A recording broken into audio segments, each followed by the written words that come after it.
as you keep realizing that it's not really failure, it's just like a learning process. Like you ride a bike, you fall, you get back up again. I think failing is not trying again. I think failing is not getting back up, not going after something that you really in your heart feel is what you're supposed to be doing. So, Yeah. yes, fail. I'm going to fail again. I'm failing now.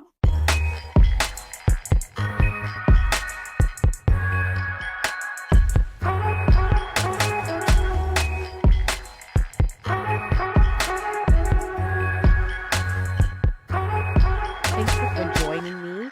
This is like the inaugural episode of For Love's Sake.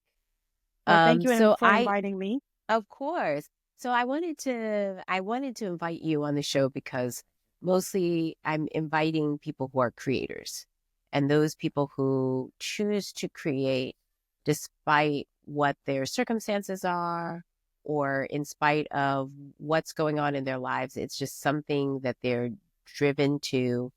It's almost like a practice, almost like it doesn't matter what the end result is, but just to create. So I have been witnessing you create your business, and I just wanted to understand, like, so what inspired you to start designing luxury bags? So I wasn't always into bags. Bags was not my go-to idea. It was actually in clothing and textiles. I've worked for a bag designer like Celine and other brands, and I started to get more into bags. And during COVID, I had this idea. And I think it was more about the idea of saving and how can you just invest in this one bag that you can kind of hand down to maybe your kids or have for a long time. So I had an idea of creating a luxury bag that would last longer than, and it was just classic and elegant. And I think that's who I am. That idea came to fruition. And now here I am being a bag designer. So then if you said you weren't initially in bags, then did you always show interest in art, or was that always something that people could see in you? Was there any indication that you would, be doing what you're doing now? So I remember drawing things like that, but it was never like about fashion. But I come from kind of that party hip hop scene, going out to the club and things like that. And me and my sister, we actually would kind of redesign or repurpose clothing. So whenever we went out, we never wanted to look like the other girl. We would find something and elevate it compared to like, even though, you know, back when, when I was in, it was all about the Versace and whoever was designing, they were talking about all these names of designer clothing that was influential to us, but of course we couldn't afford it. So what we would do is we would create our own designs out of, maybe going to the $10 store or, when that was around, and we redesigned and repurposed things. So it's always been, fashion has always been starting from like my younger teen years and moving up. So it was always clear and it was part of the fabric of your growing up. And also like, Yes. I mean, you did grow up in Brooklyn, right? Yes. What you say, born Eastern York, raised kind of Fort Greene, Brooklyn, downtown Brooklyn. So it was just, downtown was a little different. It has a certain vibe, the way you were styled or how you dressed, how you carried yourself. So I think that all kind of added to who I am today and my style. And I think just everything else along my life kind of added to who I am today and the style and design of how I create. That's very much like in the mix of everything that's happening, right? Like the fashion scene of New York with models and going Mhm. out in the music scene and all of that. So I could see how that would connect to where you are today. How does intuition guide your process? I definitely think so. I mean, we all have something in us, I believe, that tells us like what we should be doing. It was supposed to happen, me being in the creative scene, me during COVID thinking of designing a bag. The bag started from me designing home stuff, to be very honest. During COVID, I was creating home decor and those things. And I had an idea of a basket and I seen a basket and I was like, oh, what if this was a purse? So I think all those things kind of just like seeds planted out that kind of just makes what is supposed to happen happen. And I think that intuition is just born in you. I'm listening to you and you're talking about like, okay, I started with home design, thought about a basket, went to it. Do you feel that if you hadn't taken the one step, would you have gotten to the next step? Or was it almost all contingent to following through on the first intuition to get to the end result? I mean, I think you have to move in order for anything to happen on anything that comes to mind. I've thought about many ideas, I've thought about many designs and, different things. But if I didn't make a move to actually step into that, that would have never happened. And then that move turned into something else and something bigger. And who's to say what else will come out of me just creating a bag that land me into something else? Who knows what that journey or that end result is? But you have to make a step. And if you don't make that step, it will never happen and you will never see what's next to come. Totally. I also wanted to ask, because you said that you loved fashion so much, like in what way does love for fashion or love for the craft of design impact your creative process? In which way? I mean, I think when you're passionate about something, it becomes very seamless and easy when you really love doing something. If somebody forces you to do something that you don't want, you're not really into it, and you're taking your time and you're procrastinating and you're not really doing what you need to do. But when you're passionate about, what it is that you want to do, and that's creating, like you can do it all day. Like I can find myself if I'm sketching at home and the day has went by. Sometimes I don't eat. Sometimes I barely use the restroom, and I'm like, oh my gosh, it's dark outside and I started in the day. So when you're passionate about something, nothing else matters in that moment. All you want to do is do that thing and time is just going. So I think you just have to jump on that ride and just create. Yeah, it seems like you get lost in it and you allow for the process to flow. Okay, so there might be moments where you feel like things are uncertain. How do you get past uncertainty or barriers or things that get in your way? So when uncertainty comes, I find it funny that when you feel like this is not for you, or I want to give up, but I'm just not certain this is what I'm supposed to be doing. It's so funny how something kind of just be like taps on your shoulder. Even in my world of creating, like I create something and then I'm like, oh, I'm not meant to do this. And then somebody else creates that same idea that I've created in my head, something that I designed. I have it on paper. And it's like, this is how you know this is what you're supposed to be doing. Because when you have doubt, something comes to show you that this is for you. Like there's no doubt about it. Or you have your friends or your people who praise you and you're like, you sure? But everybody's like seeing what you don't see because you're just going through the motions. And I think in that time, I don't think it's that you're uncertain. It's just that you are so in a rush to move forward that it's not happening fast enough for you. So you are feeling like this is not what you're supposed to be doing. And it's just the So then thing can of you you give need. me I'm gonna. No, go Oh, ahead. we might have to take this off. Go ahead. I'm like, ooh, okay. I don't know if this is gonna be different on the thing. Okay. It's okay. So then, yeah, so like give us a time. Like I can think of where you started with home design. I think from when I met you, you were clearly moving on with the home design. You were actually selling things. Was there a moment of doubt in between?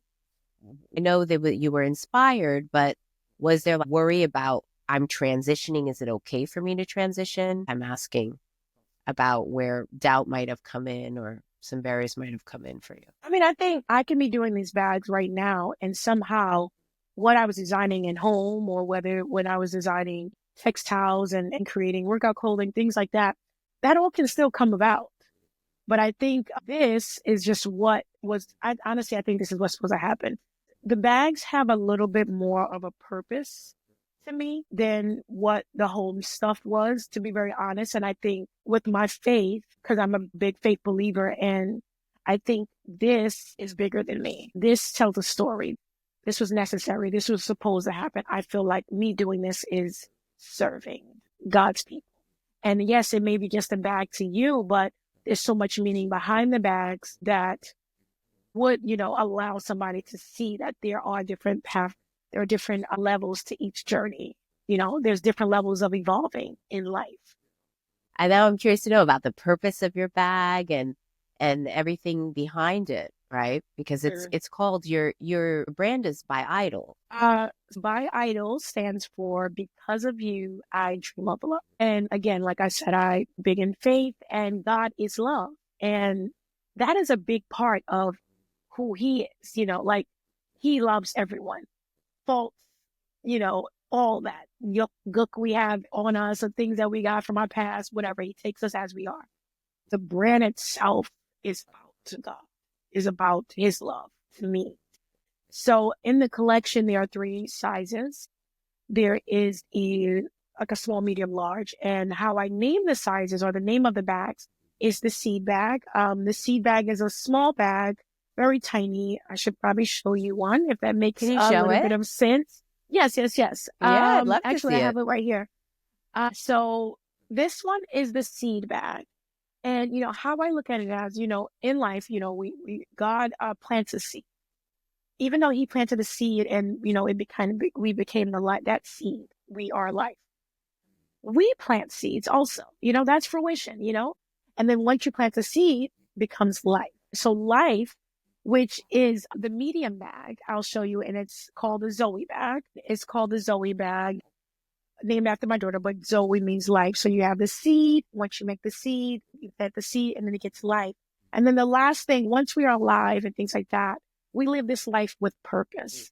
And that is my largest bag, which bring this one out for you, is this larger bag.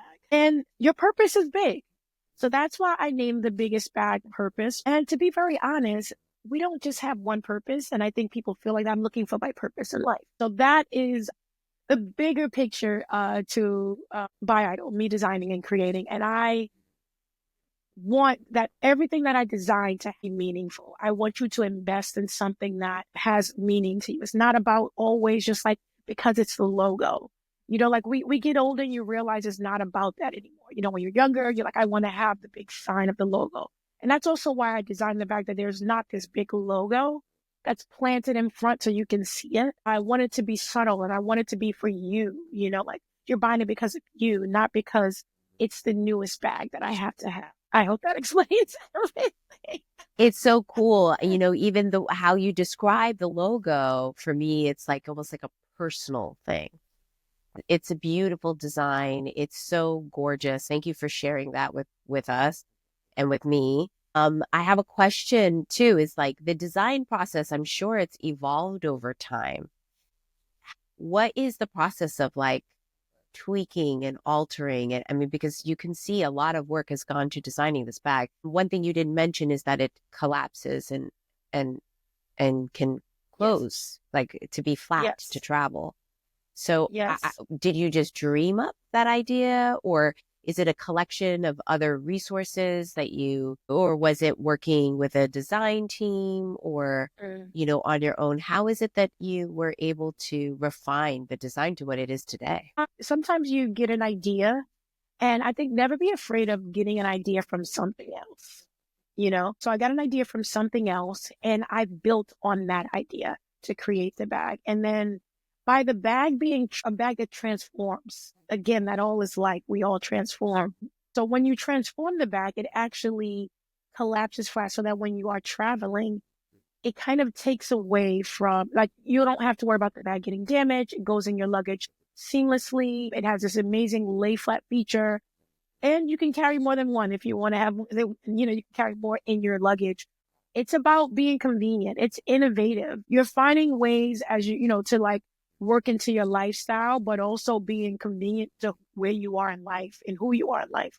So designing the bag was more like, I want to travel more, but you know what? I have these designer bags and I can't afford to squish them in my luggage. Like I invested this money. I want to take it with me, but I can't put it in my luggage because it's going to get damaged. So why not create a bag that will never get damaged? It will flatten in your luggage and you can take it out and it can be fashionable. And I find that a lot of designers or people who travel, they don't bring their designer bag. They bring a tote bag because they think a tote bag is what they need to have, or they bring the crossbody bag that's a little more casual. But I'm like, hey, I'm going to all these places. Why can't I be fashionable and, put on a dress and look beautiful and go to this special event? I don't have to be casual. And that's just not who I am anyway. But so that's why it all kind of plays off and just kind of comes together. um, Is there a moment where you had like maybe a constraint or a limitation in the design, like in the design of whatever, anything you've ever designed? And were you able to ever push that into more innovation, more ideas? everything changes so many times. Like even designing this bag, it didn't start this way. Literally, I had a different look of the bag. Maybe I think maybe 2 or 3 years ago, the brand and the bag looked completely different.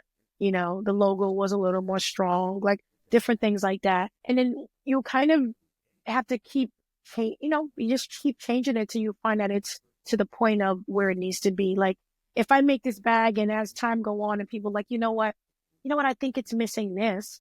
It is going to be a thought of how can I remake this bag that it has more value to you.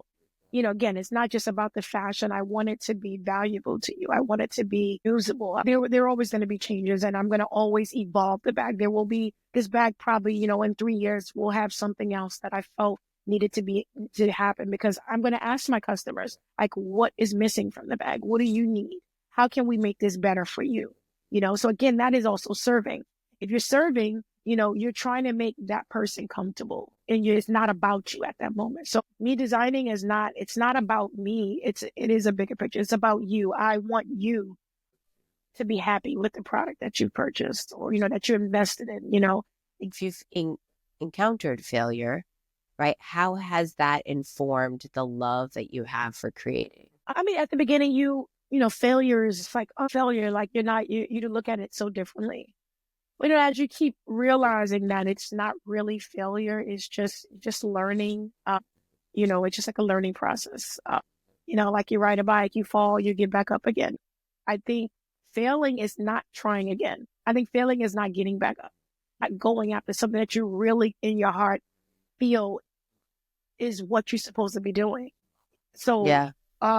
yes, fail. I'm going to fail again. I'm failing now. Okay. Like I'm failing every Yeah. day. But I think if you're not learning from those mistakes, like failure is education. So it's literally, that is whatever you consider. I don't think it's failure. I think it's just you learning and you're educating yourself. Failure is not actually continuing. That's an interesting thought and an interesting thing because when I think about like, there are times where I consider it like incubating, like incubation period. I'm in my Mm-hmm. incubation period, right? Where I might be in an acting class with a master coach that has some level of acting. I'm an actor that has some level of acting or Mm-hmm. unlocking a certain aspect of who I am or a part of my craft and expressing my craft as an actor, right? People would be like, you've been in that class for 2 years or 2.5 years or something like that. But I think of those periods as incubation period, right? I'm incubating, Mm-hmm. I'm creating, I'm exploring, I'm experimenting, I'm trying over and over again. Do you know what I mean? And so Mm-hmm. that's exactly what it sounds like you're doing in the design process of going and incubating and trying and testing out and playing it and seeing Mm-hmm. how it'll evolve and how it's all about the journey, I guess. Yeah. And that Perhaps. journey, you're growing. Because sometimes I even like think like, oh, I'm not in the place I want to be. But then it's like, wait a minute, I did this. I was here last time, and now look where I am. Like so. You have to kind of just look at where you are and realize that you are moving. It's just not in the way you want to move. It's not as fast as lightning as you think.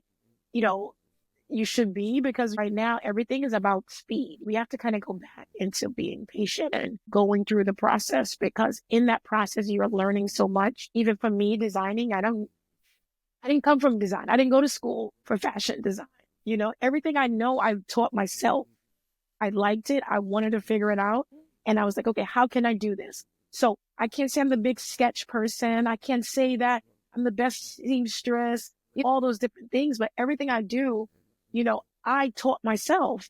Or if I could take a class or if I could learn from someone else, I'm grateful to be able to do that. Sometimes I used to beat myself up thinking I should have went to school. I wish I would have did this full degree. But it's like, all you need is that drive and just to what you want to do and push yourself forward, into that thing and just keep learning in the process. It's eye-opening to anyone, right? Really. It's just like that not everyone's path is the same. It doesn't always have to look the same. And one way is not better than the other. Yeah. And if it's something that you desire and you take the actions towards it, you can make progress towards what it is you truly desire. I have a question. Mm-hmm. You touched upon it when you were talking about the design of the bags. Mm-hmm. But how were you able to stay true to your creative and design sensibilities in the face of like whatever's going on in the market? So like there are trends, but how were you able to stay true to that given what, the trends are? I think you just gotta believe in you, believe in what was planted in your head. Because, I can go and design the way people want me to design. I can look like any other brand, but that's not who I am. It will never really work out because I'm not being me. I'm not designing what is actually in my mind. So I think it's just, staying true. And of course you will kind of start to look at other people's things and you may take on some things. But I think you have to always at the end look back at why you started this. Why am I doing this? What is the purpose of this? What is my design aesthetic? Like, you definitely have to kind of put what it is you stand for, what it is, who you are, how do you want to represent yourself, or who are you doing this for? Like, if I feel like I'm representing, for me, I want to represent God.